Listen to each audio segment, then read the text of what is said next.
Hi everyone, Sam Wenzel here from Sam's Woodland Tours, and today I'm back here. I've got a little fire going at the camp, and I'm doing a video because I've been tagged to do a video on my 5 favorite bushcraft items. Now, I've been tagged by Mark Young. For those who may not be familiar with Mark's channel, I'd recommend you check it out. I'm going to include try to remember to include a link down below in the description. He's got a lot of great stuff in there.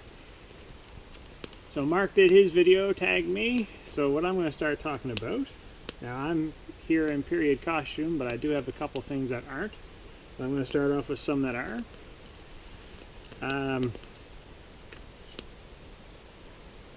My first one would be a Tomahawk. I do have others that don't quite look like this. I have some by SOG Knives, the Tactical and the Fast Hawk, and this one is a Townsend's piece. And this is a replica of a English belt axe from the 1740s. The reason why I'm such a huge fan of having a tomahawk on me, or a small hand axe, as it were, simply because a lot of camp chores, anytime you're doing any kind of primitive or old-fashioned camping, or you just want to build some form of brush shelter or anything like that, getting firewood. Here in Canada, here in Nova Scotia, I think anytime I do any winter camping, I get a lot of firewood. I find a tomahawk, it's so light, well balanced, so easy to carry in your belt.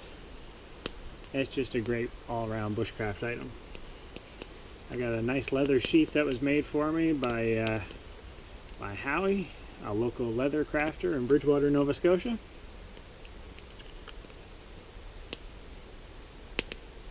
I'll just put the sheath back on that and put that away. Oh, one other thing I like to mention about this,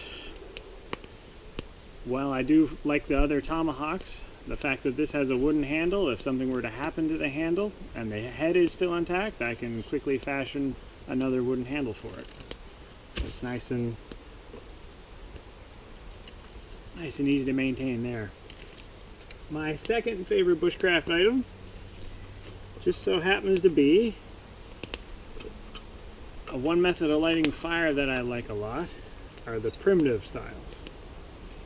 So while out in other clothes, I often have a Bic lighter on me, or usually also a ferro rod. So modern ferro rods.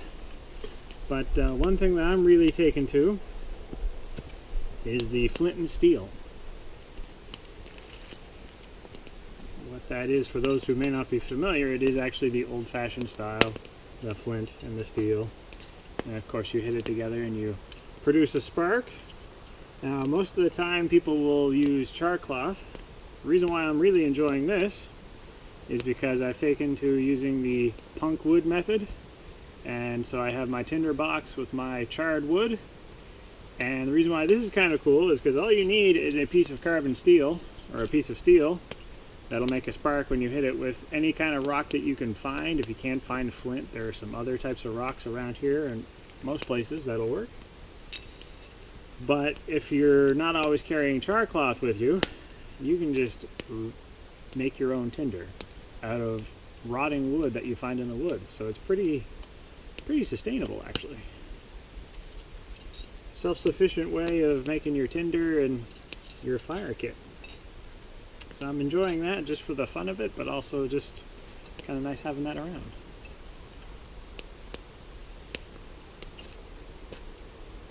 Now, I do have a little bit of a knife collection, so my third favorite item would have to be a knife of some kind, of course. However, I'm going to talk about this one. I have a video on this I made last year that I made a link to down below. You can find it. This is the Buck 102 woodsman knife. A bit dirty, I guess, but it's the Buck 102, and this is the knife I carry with me when I'm in regular modern style clothes, and this is used almost daily by me.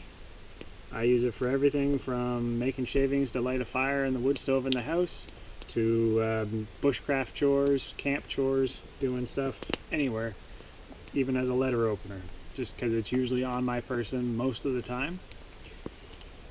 So this is my third favorite one.